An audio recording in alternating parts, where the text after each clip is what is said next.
Hello and warm greeting to everyone.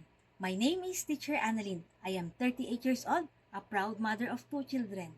I am a licensed teacher. I hold a bachelor's degree in elementary education and with a master's degree in early childhood education at Wesleyan University, Philippines. Before I began my teaching career, I served as barangay nutrition scholars in our community. I provide nutrition education for mother and children, promoting healthy practices and support early childhood development. This experience taught me the importance of engaging families and nurturing whole child, body, mind, and heart.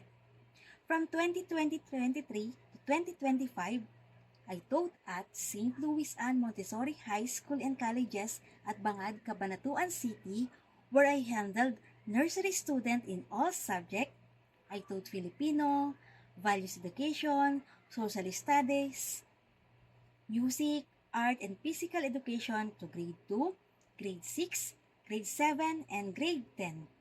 Teaching different level helped me to more productive teachers and flexible. To become more productive, you need to teach the needs of the learner. I also have a helper experience where I handle or I take care to elderly and to um, children. That's all. Thank you. I hope to see you soon.